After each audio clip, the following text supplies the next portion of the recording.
Aujourd'hui, on vous fait découvrir un petit coin de paradis, les pieds dans l'eau et en plus, c'est gratuit.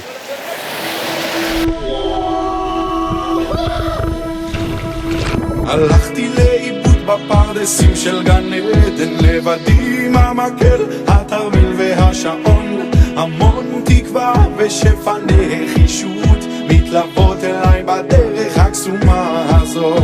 Une nouvelle idée d'excursion aujourd'hui et pour nous promener dans le parc Amayanot, nous sommes avec notre guide Johan Bodbol. Bonjour.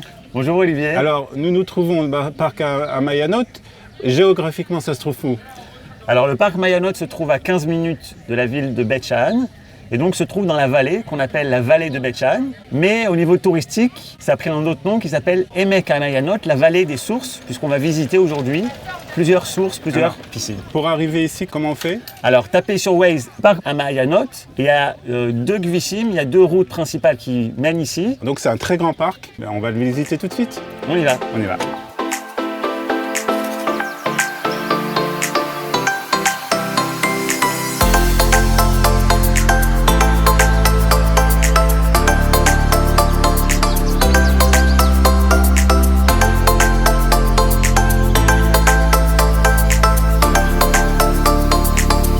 Johan, c'est quoi la superficie de ce parc? Alors c'est une superficie de 7000 hectares. Donc c'est énorme, c'est un truc énorme. vraiment très, très grand. Il y a 15 km de route. On peut faire ça à pied, on peut marcher. Pour arriver au premier Mahayan, à la première source, il faut marcher à peu près 20 minutes. Mais si vous êtes en famille et parfois c'est difficile d'aller à pied, vous pouvez louer une mini-golf, une petite voiture comme ça. Ce que nous avons fait. Ou également louer des vélos. Alors Donc, pour une mini-golf, il faut quand même le permis. exactement, il faut avoir 21 ans et un permis de conduire qui est valable, vous le donnez à l'entrée et vous pouvez donc louer ces voitures. Il est important de rappeler que le parc est gratuit. D'accord. Il est Donc, ouvert l'entrée- 2 jours et de nuit.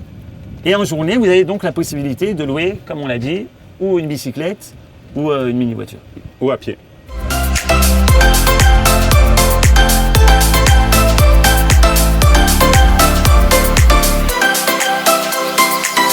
Johan, on a donc fait quoi, 5 minutes dans cette petite voiture. On est arrivé donc première piscine. Alors explique-nous un peu ces piscines ici. Exactement. On peut avoir ici 3 piscines, Brichat Atachana, En Moda, ou ici où nous nous trouvons, En Shokek. C'est des piscines qui ne sont pas très profondes. Donc on peut arriver à 1 demi-mètre, parfois 80 cm. Donc pas de danger pour les enfants. Super, un endroit idéal pour la famille. Ouais, la température de l'eau. La température de l'eau ici est fixe, 24 degrés toute l'année. Vous venez ici en hiver comme en été, toujours la même température. Et ça en fait c'est lié d'où est-ce que vient l'eau. On est ici au pied du mont Gilboa. L'eau s'est infiltrée dans la montagne et à certains moments elle tombe sur une sella qu'on appelle Eitek, sur des pierres Eitek. Et à ce moment-là l'eau jaillit entre nous. Ici on est un petit peu dans un jacuzzi. D'accord. À certains moments de l'année on peut même voir les bulles qui sortent de l'eau qui viennent remplir cette piscine. On voit même des poissons. On voit des poissons, certains aiment bien, on peut faire des massages. On a de l'eau ici particulièrement claire. Voilà, donc on a aussi des endroits pour faire un pique-nique. Donc on peut passer vraiment ici pratiquement toute une journée, les enfants les pieds dans l'eau, les parents en train de les surveiller. Exactement, c'est idéal. Comme on l'a dit, c'est un parc qui est très grand. Et ici, on a également des tables qui sont organisées pour justement pouvoir prendre un sandwich et pique-niquer. En 2014, à la suite de Tsuketan, on a ici fait ce chemin qu'on appelle Shvil HaChatouv, ou plus exactement le chemin pied dans l'eau. Ouais. On va y arriver, c'est 300 mètres où il y a un tout petit peu d'eau. C'est idéal pour les enfants à partir de 2-3 ans dès qu'ils savent marcher. Et c'est les Zichrosh El Zvika Kaplan qui est mort, c'était un Katzin qui a été tué pendant Tsuketan en 2014 à Gaza. Quelle est la longueur de cette excursion?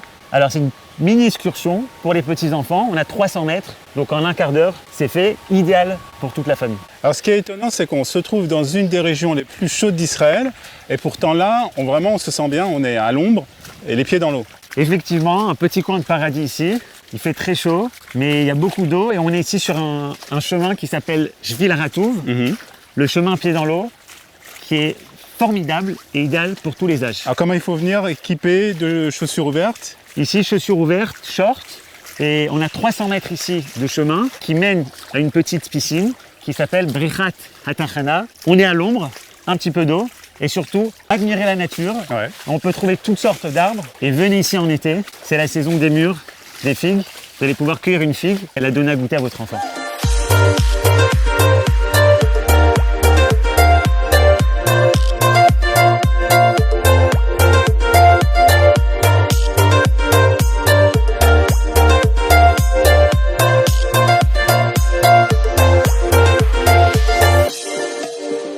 pour les plus grands, on a cet endroit, Johan, ça a l'air vraiment beaucoup plus profond ici. Beaucoup plus profond. Nachal HaKibbutzim, idéal pour les ados. Vous avez ici 1 heure de randonnée dans l'eau. Donc vous pouvez nager, prenez des bouées.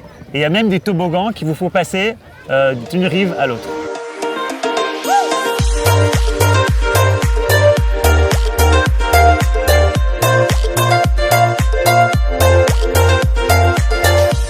Alors Johan, un des avantages de ce parc, c'est qu'on peut se prêter au jeu préféré des Israéliens, au sport préféré des Israéliens, à savoir le mangal, le barbecue. Effectivement, on se trouve ici autour de Brichat HaMeshulash.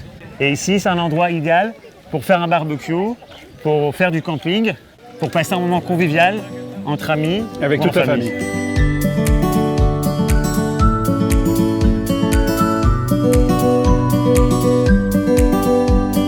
On vous a promis un coin de paradis, mais cet endroit est aussi un endroit où s'est passée une page de l'histoire de la création de l'État d'Israël. Véritablement, on est avant la création de l'État d'Israël. En 1939, suite au meurtre de 3 membres du kibbutz de Nir David, on va faire construire ici une Migdal Shmira.